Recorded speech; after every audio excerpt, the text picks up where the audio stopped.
Tikka Masala on the menu today. And no, it's not an authentic recipe. It's not even close, I would say. But in my recipes, everything is allowed. And this particular one, it's literally an inspiration of tikka masala dish. That's an Indian dish that's extremely rich, includes cream or coconut milk, which has a lot of calories, butter, and I mean, it's delicious, don't get me wrong, but it's loaded with calories. But a good thing about this dish is that it requires a lot of different spices that I can get away with removing all the calories and still have this delicious flavor. And as always, I'm gonna use tons of veggies to thicken the sauce and have a lot of it, lots of volume, so we can stay full at the same time enjoying one of my favorite dishes, that is tikka masala. Let's go grab the ingredients, start chopping.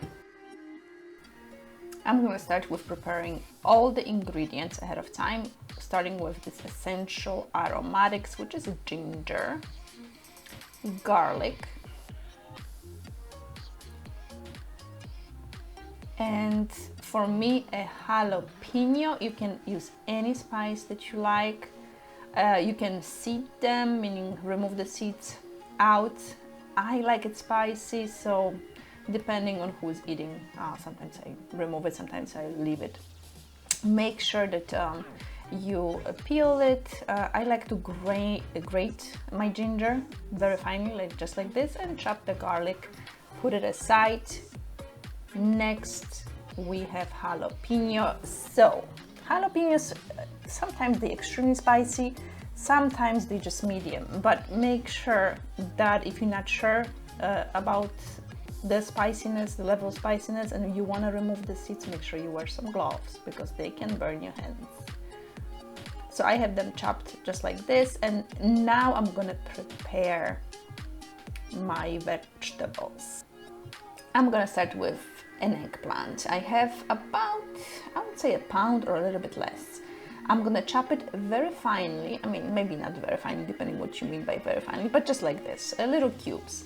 You don't want it too big chunks because you want it to cook very, very well. You want it basically to be a part of a thickening ingredients for your sauce. And peppers. So I actually had a home variety. You can add any colors you like. If you just have red, use red. If you just have green, use green. It doesn't matter really. I like red because they're a little bit sweeter once they saute. And I'm gonna chop them just like this. Next, onion.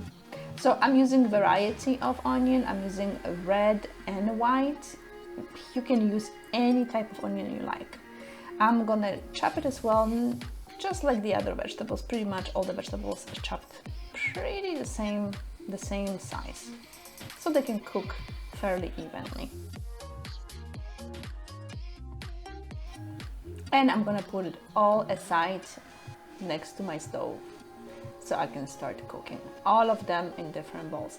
Now, this one is a little trick for sweetening the sauce. You don't have to use it, but I think butternut squash is a great veggie for make dishes a little bit sweeter. Also, it has a lot of starch in it, so it will thicken it up nicely.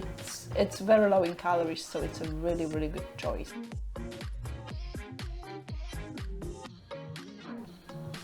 So before using it, make sure you peel it off and remove all the seeds from the inside.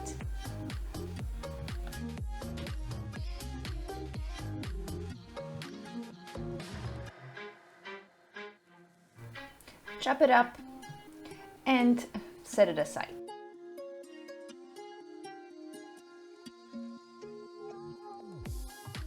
And now I'm gonna prepare a spice mix. Very simple. We're gonna use ground turmeric, cumin, a little bit of paprika, cinnamon, very important in this dish, cardamom, also important flavor for this particular dish, and I have some nutmeg. So here I have a teaspoon of cinnamon, a quarter of a teaspoon of turmeric, a teaspoon of sweet paprika, and a teaspoon of cumin. Now for the cardamom and the nutmeg, I'm gonna just grate a little bit of nutmeg in there. I really don't know by a volume how much it is, but it's very little. And for extra spiciness, I like this crushed with peppers, but you don't have to use it if you don't like spicy. And the cardamom, I like to smash it so I can release the flavors. Now set it aside, and now the protein. I'm using pork tenderloin because it's lean and I like the flavor, but you can use also chicken. Like, I mean, this dish is very popular with just chicken breast. You can use any type of protein, any type of meat. It's perfectly fine, so don't overthink it. And I'm cutting it in small cubes as well. Now let's go to the process. So I have a heavy pan, and I'm using only 1 teaspoon of bacon grease, but you can of course use any oil that you like and prefer. A little bit of the cardamom so we can release the flavors, and I'm gonna throw the meat in. Now you want to make sure that the pot is pretty hot so it doesn't cook the meat. And see here, this little bubbly sound and this little bubbly thing at the end means that it's probably hot enough. Now you're gonna spread it all apart, don't crowd it, don't put one on top of another. I season with salt and a little bit of the spice mix, and let it brown a little bit without touching it at all. It takes only a minute or two, and then once it browns, then you want to just move it and brown it some more, and you're pretty much done. So at this moment I want to remove the meat because it's a very, pork tenderloin is a very tender meat, and it will dry out if you leave it in a pot. So you do not want this type of meat, just like chicken breast as well. You don't want it to be cooking with the vegetables. You want to take them out and add them at the end when the vegetables are ready. So that's exactly what I'm going to do right now. So now I'm going to put the veggies in, starting with onion and peppers, and of course the jalapeno. And you might see that I didn't put the aromatics in first.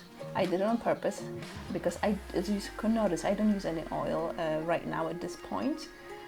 So I don't want them to burn, and they burn very easily, the garlic and the ginger. Now I'm gonna season a little bit of salt just to make sure that the veggies are not bland. Stir them, and that's it.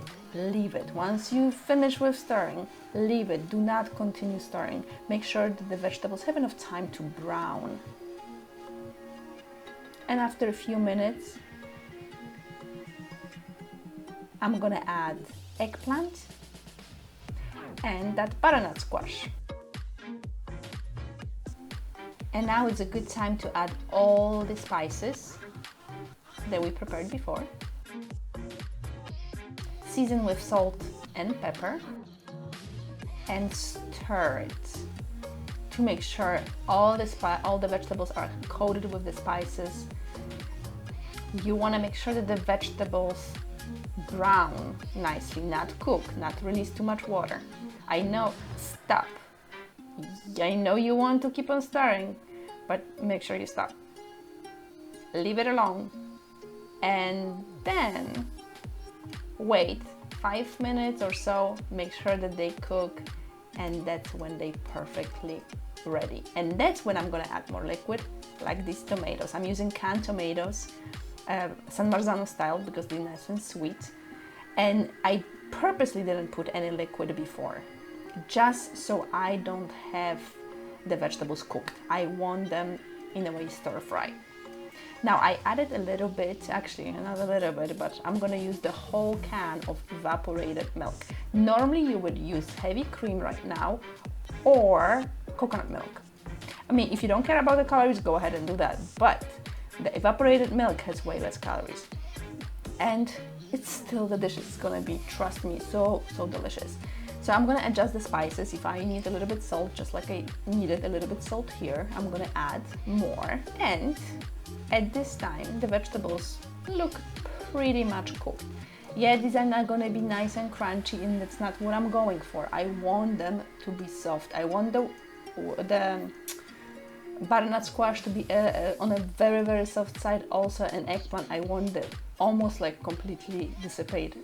As you can see, the sauce became extremely thick, and that's thanks to that eggplant. So that's what I was going for. That's exactly what I want, and this consistency. Now at this time I'm gonna add cilantro, chopped cilantro, and the meat back into the pan. Now you want to remove the cardamom. I forgot, and now I have to fish it out. But you don't want those big cardamom spices in there, because it's not very pleasant when you bite on them. Trust me, you've done that before many times. And now the dish is pretty much ready to serve. You can serve it with rice, quinoa, naan, that would be great, with some bread, or even pita. Pita would work pretty good as well. I mean, anything that you like. And make sure you watch 2 of these videos, and I will see you on the next one.